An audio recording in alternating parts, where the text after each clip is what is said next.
اور یہودیوں کا ایک پڑھا لکھا الیٹ جو طبقہ تھا نا وہ مدینہ میں رہتا تھا، جن کو ربائے کہتے ہیں۔ تو انہوں نے کہا کہ ان کے پاس کتاب ہے، ان کے پاس علم ہے، تو ان سے پوچھا جائے کہ کوئی ایسی نشانی ہمیں بتائیں جس سے یہ ثابت ہو کہ یہ سچے رسول ہیں کہ نہیں ہیں۔ تو انہوں نے پھر 2 رکنی وفد جو تھا نا جی، نضر بن حارث اور عقبہ بن ابی معیط کو انہوں نے مدینہ بھیجا۔ مدینہ کے یہودیوں نے ان کو 3 سوال دیے۔ ان سوالوں میں ایک یہ سوال تھا کہ اصحاب کہف کون تھے، غار والے کون تھے۔ اچھا، اب اگر دیکھیں کہ اگر یہ اصحاب کہف، کیونکہ اس کا یہودیوں نے بتایا، انہیں بتایا کہ ان کا ہماری کتابوں میں ذکر آیا ہے، تو یہودیوں کا یہ کہنا کہ ہماری کتابوں میں ذکر آیا ہے، اس کا مطلب یہودی تو عیسیٰ علیہ السلام کو مانتے ہی نہیں، نہ ہی ان پر اترنے والی کتاب کو مانتے ہیں، نہ ہی ان کو نبی مانتے ہیں۔ تو پھر اگر یہ عیسیٰ علیہ السلام کے فالور ہوتے تو ان کا ذکر یہودیوں کی کتابوں میں نہیں آ سکتا تھا۔ یہ بات بالکل بین ثبوت ہے اور ازر من الشمس ہے کہ یہ عیسیٰ علیہ السلام سے پہلے کا واقعہ ہے، اور یہ تھوڑا پہلے کا نہیں ہے، یہ بہت پہلے کا واقعہ ہے۔ واقعہ اس کا کچھ یوں ہے کہ ایک بستی تھی جہاں کفر ہوتا تھا، مشرک تھے لوگ، اور انہوں نے، قرآن یہ بیان کرتا ہے کہ انہوں نے اللہ کے علاوہ اور لوگوں کو اپنا معبود بنایا ہوا تھا۔ ان میں سے کچھ لوگوں کو اللہ نے حق کی راہ دکھائی، وہ اپنے ایمان پر قائم رہے، ان کے ساتھ کوئی سختی کی گئی، واللہ عالم کیا حالات بنے۔ اب اللہ تعالیٰ اس کو بیان کرتے ہوئے جب قرآن پاک میں سورہ کہف کی آیت نمبر 9 سے اس کو شروع کرتے ہیں نا، تو وہ یہ کہتے ہیں، اللہ کہتا ہے کہ تم سمجھتے ہو، آپ سمجھ رہے ہیں، اپنے رسول صلی اللہ علیہ وسلم کو مخاطب کر کے، کہ آپ سمجھ رہے ہیں کہ یہ ہماری نشانیوں میں سے کوئی بڑی عجیب نشانی ہے۔ یعنی اللہ نے کہا کہ میرے لیے یہ کوئی حیثیت ہی نہیں رکھتا، ٹھیک ہے جی، اتنا بڑا کام میرے لیے کوئی حیثیت نہیں رکھتا، کوئی بڑی بات نہیں ہے۔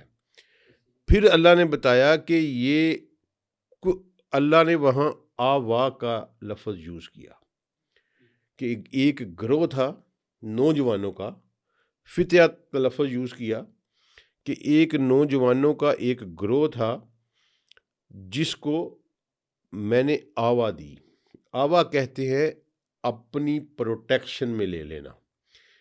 یہی لفظ رسول اللہ صلی اللہ علیہ وسلم کے لیے بھی سورہ والضحیٰ میں آیا ہے کہ عالم یجد کا یتیمن فآوا، کہ ہم نے آپ کو یتیم پایا تو اپنی آغوش میں، اپنی پروٹیکشن میں لے لیا۔ تو یہی لفظ جو ہے یہ سورہ کہف میں آیا آوا کا، کہ یہ اب یہ انہوں نے ترجمہ یہ کیا کہ انہوں نے ایک غار میں پناہ لے لی۔ اس آیت کا ترجمہ یہ نہیں بنتا، اس آیت کا ترجمہ یہ ہے کہ ایک غار میں ان کو ہم نے اپنی پناہ میں لے لیا۔ اب دیکھیں یہ بات کا پورا میننگ ہی بدل جاتا ہے کہ کجا آپ یہ کہیں کہ انہوں نے ایک غار میں پناہ لے لی، اور اصل ترجمہ آوا کا مطلب ہی ہے کہ جو شخص آوا کہتا ہے وہ کہتا ہے کہ میں اپنی پناہ میں لے رہا ہوں۔ اب اللہ کہہ رہا ہے آوا، تو آوا کا مطلب ہے کہ اللہ کہہ رہا ہے کہ میں نے ایک غار میں ان کو اپنی پناہ میں لے لیا۔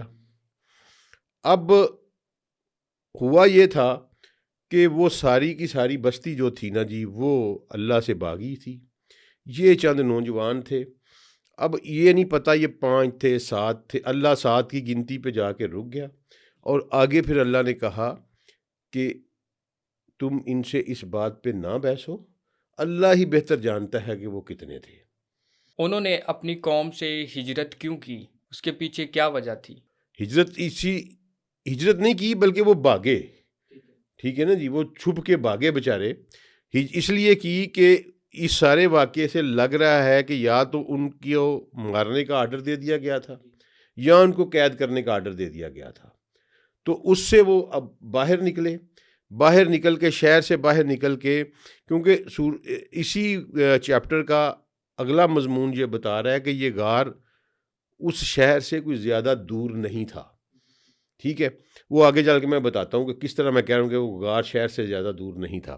اس کا مطلب ہے یہ کوئی ایسی بستی تھی جو کہ پہاڑوں کے دامن میں واقع تھی اور جہاں جا بجا غار بھی تھے۔ تو وہ ایک غار میں جب گئے تو اللہ تعالیٰ نے بڑی عجیب سی بات کی ہے کہ جب میں نے ان کو اپنی پروٹیکشن میں لے لیا تو فَضَرَبْنَا عَلَىٰ أَذَانِهِمْ، تو میں نے ان کے کانوں کے اوپر ایک ضرب لگائی۔ اب یہ دیکھیں کہ یہ کیا چیز ہے۔ ہمارے مفسرین نے اس کا ترجمہ کر دیا کہ ہم نے اس کو تھپک کر سلا دیا۔ اب تھپک کے کوئی کانوں کے اوپر تھپک کے نہیں سلاتا، ٹھیک ہے۔ یہ کوئی سمجھ لیں کہ ایسی بات ہے کہ جس کا تعلق جو ہے نا وہ سننے یا سماعت یا کوئی ساؤنڈ افیکٹ کریٹ کیا ہے اللہ نے، اور ساؤنڈ افیکٹ کوئی کریٹ کر کے تو کوئی ایسی گونج پیدا ہوئی ہے جس سے ان کا ٹائم ڈائمینشن جو ہے نا وہ بدل گئی ہے، ٹھیک ہے جی۔ یہ فَضَرَبْنَا عَلَىٰ أَذَانِهِمْ کا مطلب جو سمجھ میں آتا ہے وہ یہی ہے کہ کوئی نہ کوئی ایسی ساؤنڈ پیدا ہوئی ہے جس سے ان کے کان متاثر ہوئے ہیں اور ان کی ٹائم ڈائمینشن جو ہے نا جی وہ بدل گئی ہے۔ یہ میں کیوں کہہ رہا ہوں کہ اگر کبھی آپ کے کان بند ہو جائیں نا تو آپ کو چکر آنے لگ پڑتے ہیں۔ آپ کا ایک بیلنس ہوتا ہے برین کا، اگر وہ ڈس بیلنس ہو جائے نا تو کانوں سے نا شاں نکلتی ہے اور جہاں آپ بیٹھے ہوتے ہیں لگتا ہے کہ یہ گھوم رہی ہے۔ اس سے میں نے یہ اس ڈیزیز سے میں نے یہ اندازہ لگایا ہے کہ کوئی کیپیسٹی ساؤنڈ ایسی افیکٹ ایسا کریٹ کرتی ہے جس سے شاید انسان کسی اور ڈائمینشن میں چلا جاتا ہے، تو وہی اللہ نے کی اور یہ ٹائم کی کسی اور ڈائمینشن میں چلے گئے۔ اب اس میں ایک اور دلچسپ بات میں آپ کو بتاتا ہوں کہ یہ جب وہ واپس آئے عقبہ بن ابی محیط اور نضر بن حارث اور انہوں نے رسول اللہ سے یہ سوال کیا نا، تو اللہ نے رسول اللہ صلی اللہ علیہ وآلہ وسلم کے ساتھ بھی ٹائم ڈائمینشن چینج کی ہے۔ ہمارے عام مفسرین کو یہ پتہ نہیں سمجھ نہیں لگی اور انہوں نے پتہ نہیں کیوں اس طرح ترجمے کر دیے ہیں۔ اللہ نے رسول اللہ صلی اللہ علیہ وسلم کو بھی اس وقت بالکل سامنے یہ سارا منظر دکھایا ہے، کیونکہ قرآن خود کہہ رہا ہے کہ آپ دیکھ رہے ہیں، آپ ان کے قریب جاتے تو آپ خوف زدہ ہو کے بھاگ جاتے، آپ دیکھ رہے ہیں کہ سورج ایسے جھک کے گزر جاتا ہے، آپ دیکھ رہے ہیں، آپ ان کے قریب جاتے تو آپ دیکھتے کہ وہ سو رہے ہیں، آپ سمجھتے کہ وہ سو رہے ہیں حالانکہ وہ تو جاگ رہے تھے۔ اچھا، یہ چیزیں جو ہے نا جی، یہ حیران کن حد تک قرآن کا یہ انداز خطابت رسول اللہ صلی اللہ علیہ وآلہ وسلم کے ساتھ ہے ہی نہیں ہے۔ تو اس کا مطلب یہ ہے کہ اللہ نے رسول اللہ صلی اللہ علیہ وآلہ تمام پردے ہٹا کے ٹائم ڈائمینشنز چینج کر کے جب وہ مشرکین مکہ سوال پوچھ رہے تھے، رسول اللہ صلی اللہ علیہ وآلہ وسلم ان کو غار میں وہ سارا منظر دیکھ رہے تھے اور وہ دیکھ کے یہ سارا کچھ بیان کر رہے تھے۔ تو یہ اس کا پس منظر ہے کہ یہ کیسے وہاں گئے۔ تو اب آگے اگر کوئی بات ہے تو پھر آپ پوچھیں گے تو میں بتاؤں گا جی۔ سر، ان کی جو کیو کی ایگزیکٹ لوکیشن کیا ہو سکتی ہے، اردن یا ترکی؟ دیکھیں جی، یہ بالکل نا میں سمجھتا ہوں کہ اس پہ جانا جو ہے نا یہ جہالت ہے، کیونکہ جب میں نے آپ کو کیونکہ یہ جو واقعہ بیان کرتے ہیں یہ کہ عیسیٰ علیہ السلام کے بعد کے دور کا ہے، یہ تو پھر اس حوالے سے تو یہ اردن کو بناتے ہیں، ٹھیک ہے جی۔ لیکن میں قطعی طور پر یہ بات تسلیم کرنے پہ تیار نہیں ہوں کہ یہودی عیسیٰ علیہ السلام کے کسی امتی کے معجزے کو یہودی پوائنٹ آف ریفرنس بنائے رسالت کو چیک کرنے کے لیے رسول اللہ صلی اللہ علیہ وسلم کی، یہ ہو ہی نہیں سکتا۔ دنیا میں یہ سورج طلوع ہی نہیں ہو سکتا کہ یہودی عیسیٰ علیہ السلام کے کسی امتی کے معجزے کو پوائنٹ آف ریفرنس بنائے۔ اس کا مطلب ہے کہ یہ کوئی پرانی قدیم دنیا کی بات ہے، یہ مائٹ بھی عاد سمود کے وقت سے بھی پہلے کی بات ہو، مائٹ بھی موسیٰ علیہ السلام کے اور عیسیٰ کے درمیان کے دور کی بات ہو، لیکن چونکہ اس کا ذکر یہودی کی کتابوں میں اتنا ہی ہے اور اللہ نے پھر یہ بھی کہا ہے کہ فردر آپ اس پہ بحث نہ کریں. ٹھیک ہے, ان کی جو تفصیلات اللہ نے ہمیں قرآن پاک میں دے دی ہیں نا, وہی سفیشینٹ تفصیلات ہیں. اور اس میں آپ یہ دیکھیں کہ اگلی تفصیل جو آتی ہے نا, وہ یہ آتی ہے کہ سورج جب طلوع ہوتا تھا تو ایک طرف جھک کے گزر جاتا تھا, اور جب غروب ہوتا تھا تو ایک طرف جھک کے گزر جاتا تھا. اب مجھے یہ بتائیں کہ اس دنیا میں آپ جس مرضی لوکیشن پہ چلے جائیں, میں نے پوری بورڈ کے اوپر اس کی ڈرائنگ بنا کے دیکھی ہوئی ہے, آپ جس مرضی دنیا کے کونے میں چلے جائیں سورج کی یہ موومنٹ نہیں ہوتی. اب سورج اگر طلوع ہو کے تو گزرا ہے تو غروب آفتاب کے وقت تو وہاں سے نہیں گزرے گا نا دوبارہ. یہ تو نہیں ہوتا کہ سورج مشرق سے طلوع ہوا ہے اور واپس مشرق میں آ کے غروب ہوا ہے. تو یہ موومنٹ ہی ہمیں جو سولر موومنٹ ہے یہی بتا رہی ہے کہ وہ اس ڈائمینشن میں نہیں ہے, وہ کسی اور ڈائمینشن میں ہے. اسی طرح اللہ تعالیٰ نے یہ کہا کہ آپ سمجھ رہے ہیں کہ وہ جاگ رہے ہیں, حالانکہ وہ سوئے ہوئے تھے, اور اگر آپ ان کے قریب جاتے تو آپ خوفزدہ ہو کے بھاگ نکلتے. اب مجھے یہ بتائیں کہ یہ کویشچن بڑا ویلڈ ہے کہ جاگتے ہوئے بندے سے تو بندہ ڈر سکتا ہے نا, سوئے بندے سے کیوں ڈرنا ہے؟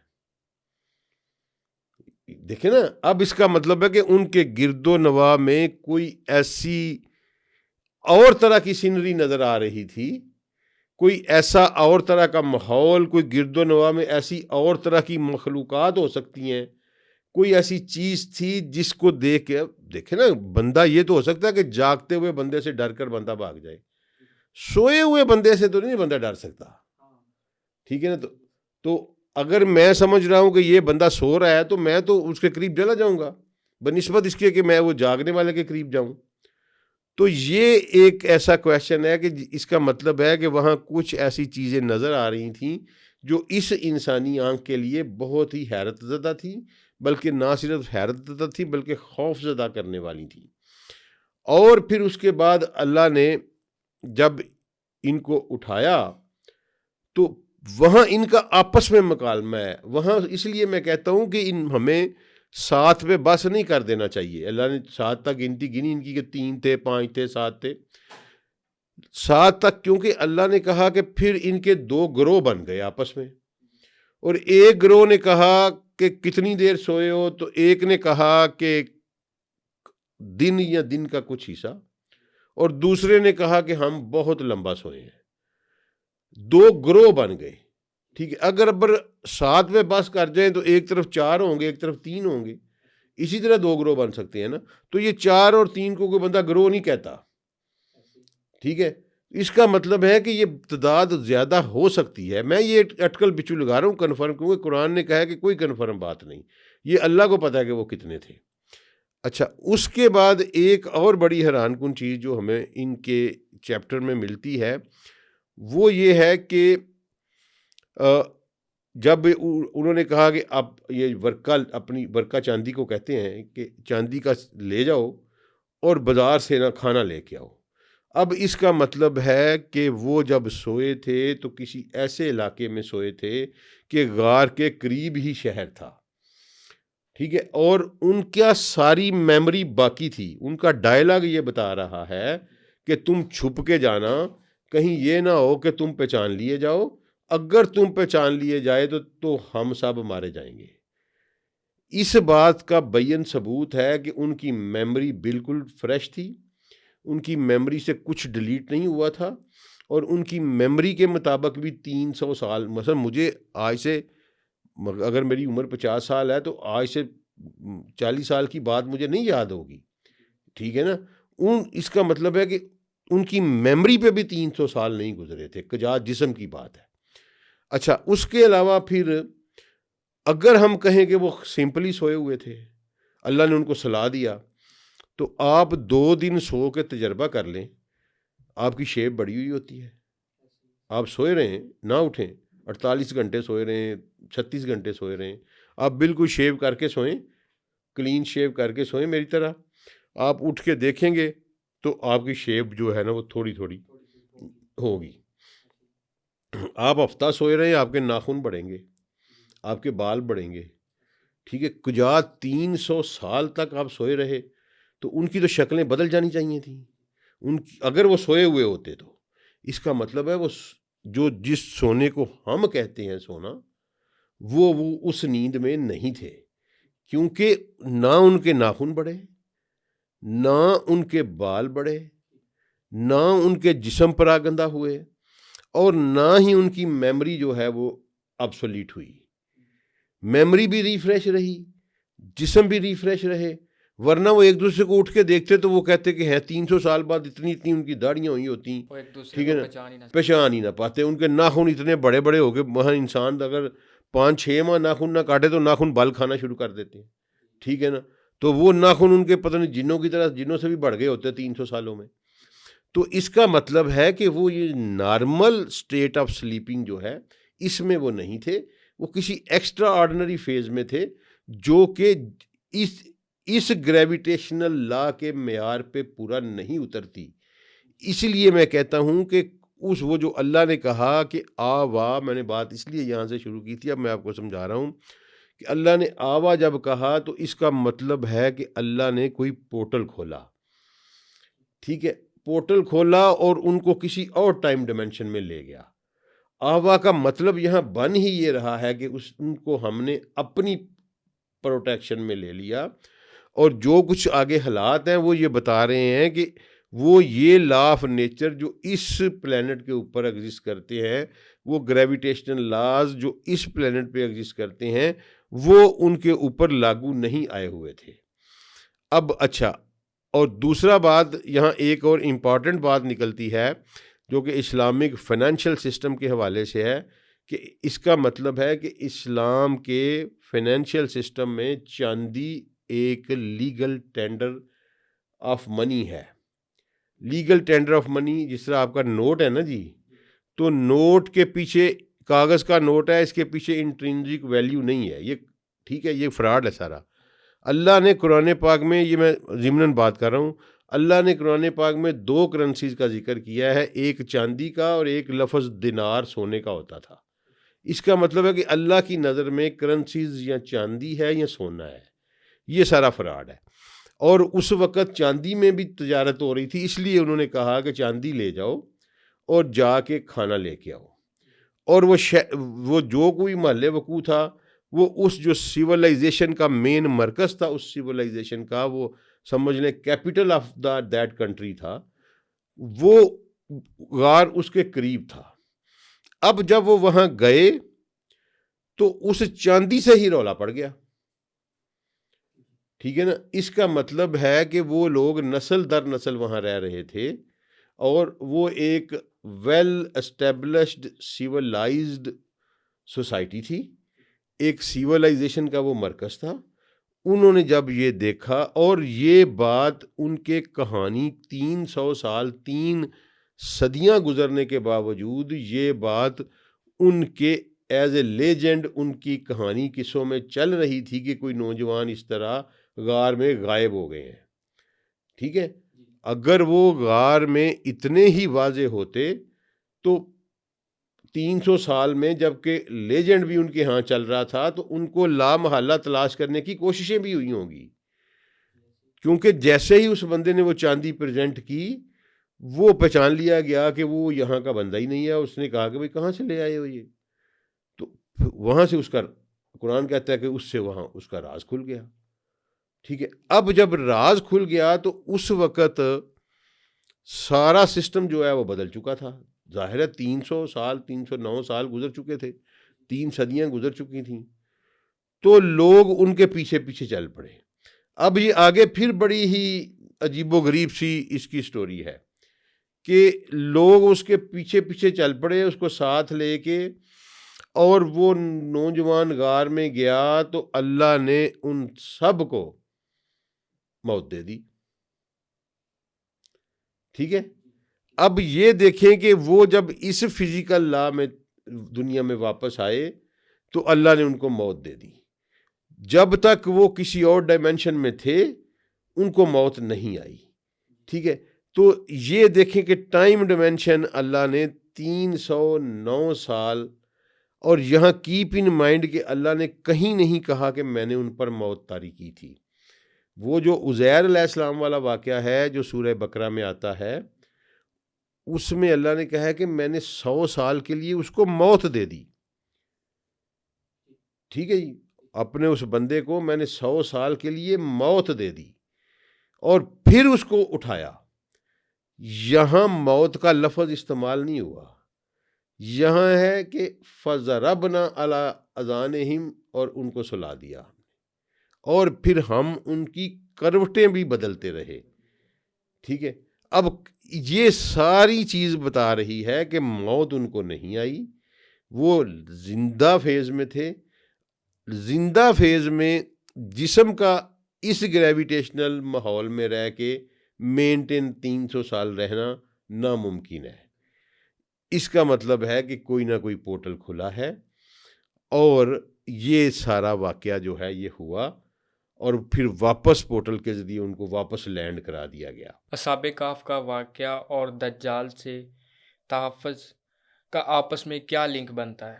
اب اس کا کو ریلیشن دجال کے ساتھ کیا ہے، یہ سبق آموز اینڈ پہ میں جو ہے نا جی اپنے سننے دیکھنے والوں کو یہ بتانا چاہتا ہوں کہ ہم لوگ طوطے کی طرح ہر جمعے کو سورہ کہف پڑھ لیتے ہیں۔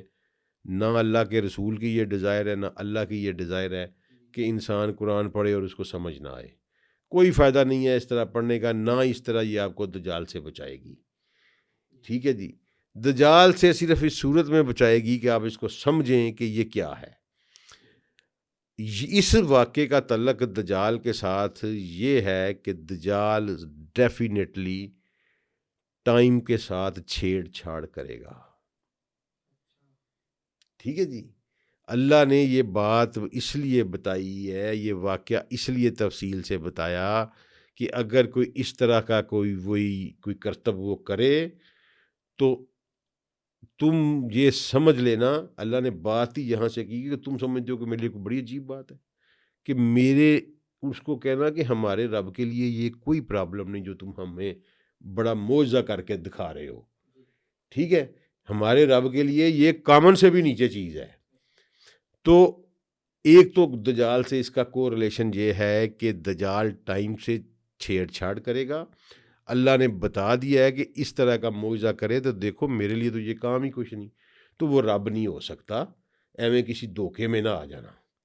ٹھیک ہے، اچھا دوسرا اس میں یہ لیسن ہے کہ جب دجال غلبہ پا لے تو رسول اللہ صلی اللہ علیہ وسلم نے بھی یہی حدیث فرمائی ہے، اس میں بھی یہی لیسن ہے کہ جب دجال آئے گا، وہ غلبہ پالے گا، تو اہل ایمان کو چاہیے کہ وہ شہروں کو چھوڑ جائیں، شہروں کو چھوڑ کے پہاڑی علاقوں میں پہاڑوں کی کھو میں چلے جائیں۔ اور رسول اللہ صلی اللہ علیہ وسلم نے فرمایا کہ جو بندہ پہاڑ پہ چلا جائے گا، دیہات میں چلا جائے گا، ایک بکری اور تھوڑی سی زمین اس کے پاس ہوگی اور وہ اسی سے گزر بسر کر لے گا، وہ بچ جائے گا، اس کا ایمان بھی بچ جائے گا۔ اب یہ بات اللہ کا کہنا کہ وہ وہاں گئے اور میں نے اپنی گوش میں لے لیا، تو ہو سکتا ہے اللہ تعالیٰ اس طرح کا کوئی سماں پیدا کر دیں کہ لوگ جو جب دجال آئے، جو لوگ اس سے بچ کے اپنے ایمان کو بچانے کے لیے شہروں کو، اپنے بڑے بڑے 4 کنال کے گھروں کو اپنے ایمان کی خاطر چھوڑ کے پہاڑوں کی طرف نکل جائیں، تو تب بھی ہو سکتا ہے اللہ ان کے لیے کوئی پورٹل کھول دے اور ان کو بچا لے۔ اس کا بین ثبوت یہ ہے کہ جب جوج مجوج آئیں گے تو اللہ تعالیٰ کہے گا کہ اے عیسیٰ اپنے سارے بندوں کو لے کے کوہ طور پہ چڑھ جا۔ اب مجھے بتائیں عیسیٰ علیہ السلام کے ساتھ کوئی 10-15 ہزار 2 بندے تو نہیں ہوں گے نا، ایک پوری جنریشن ہوگی ان کے ساتھ، تو ایک پہاڑ کے اوپر وہ کیسے پوری آئے گی؟ طور کتنا کو پہاڑ ہوگا؟ زیادہ سے زیادہ میرا مطلب ہمالیہ جتنا ہو جائے گا۔ تو اتنی پبلک جو عیسیٰ علیہ السلام کو ماننے والی ہوگی، اس کو لے کے وہ کیسے طور کے اوپر کیسے سمو جائے گی؟ اس کا مطلب ہے تب بھی طور کے اوپر کوئی پورٹل کھولا جائے گا اور ان کو پروٹیکٹ کیا جائے گا، انویزیبل کر دیا جائے گا یاجوج مجوج سے۔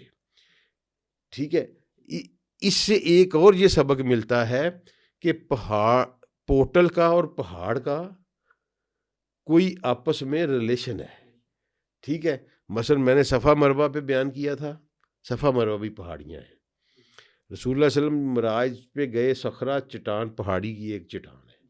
ٹھیک ہے، اصحاب کہف پہاڑی کے غار میں، صالح علیہ السلام کی اونٹنی پہاڑ سے. اس کا مطلب ہے کہ پورٹل کا اور پہاڑ کا آپس میں چولی دامن کا ساتھ ہے. یہ واقعہ اور دجال کا کوریلیشن یہی ہے کہ آپ اس سے یہ سبق حاصل کریں، اپنے بچوں کو بھی بتائیں کہ اگر تم کسی ایسے شخص کو دیکھو جو ٹائم کو چھیڑ چھاڑ بھی کر سکتا ہو، دن کو رات، رات کو دن کر دے، تمہارے پچھلے مرے ہوئے ماں باپ زندہ کر دے، تمہارے دادی دادا کو زندہ کر کے اس سے تمہاری ملاقات کرا دے اور کہے کہ مجھے رب مانو، تو پھر بھی کہنا کہ یہ رب نہیں ہے. ٹھیک ہے، یہ ہے سورہ کہف میں دجال کے خلاف بچانے کا سبق. اس کی خالی طوطے کی طرح تلاوت سے آپ دجال سے محفوظ نہیں ہوں گے جب تک آپ اس کے میکینزم کو، اس کی متھ کو نہیں سمجھتے. اس میں جتنے جو 3 کے 3 واقعات بیان ہوئے ہیں، اصحاب کہف تو پہلا واقعہ ہے، پھر وہ واقعہ ہے 2 دوستوں کا اور باغ والا، پھر اس کے بعد ذوالقرنین والا، پھر چوتھا واقعہ ہے اس میں وہ خضر اور موسیٰ والا. تو ان چاروں کے چارے واقعات کا اس سورہ میں بیان کرنے کا مقصد یہ ہے کہ وہ اس طرح کی ساری حرکتیں کرے گا. ٹھیک ہے، تو تم نے اس سے متاثر نہیں ہونا، کیونکہ تمہارے رب کے نزدیک یہ کوئی کام ہی نہیں ہے، یہ اس کی کوئی حیثیت ہی نہیں ہے. اور تم انہیں اسے کہنا کہ ہمارے رسول ہمیں اللہ کی کتاب کے ذریعے یہ بات بتا گئے ہیں، تو کیا بیچتا ہے ہمارے سامنے. جس شخص نے سورہ کہف پڑھی ہوگی، سمجھی ہوگی، وہ اس کو یہی جواب دے گا کہ جا کام کر جا کے، تو یہ میرے رسول مجھے اللہ کی کتاب کے ذریعے یہ بتا گئے ہیں، تو کیا بیچتا ہے میرے سامنے، تو کیسے رب ہو سکتا ہے. تو یہ اس کا سب سے بڑا لیسن ہے اصحاب کہف کا. اور اس کو قرآن کو سمجھ کے پڑھیں گے تو آپ دجال سے محفوظ رہیں گے. اگر قرآن کو طوطے کی طرح پڑھیں گے تو دجال آپ کو اچک کے لے جائے گا. جی سر، بہت شکریہ. Thank you. آج کے پوڈ کاسٹ میں ہم نے جانا اصحاب کہف کون تھے، انہوں نے اپنی قوم سے ہجرت کیوں کی، اور 309 سال سونے کا عمل کی اصل حقیقت کیا تھی. ملتے ہیں ایک نئی ویڈیو میں. Stay tune.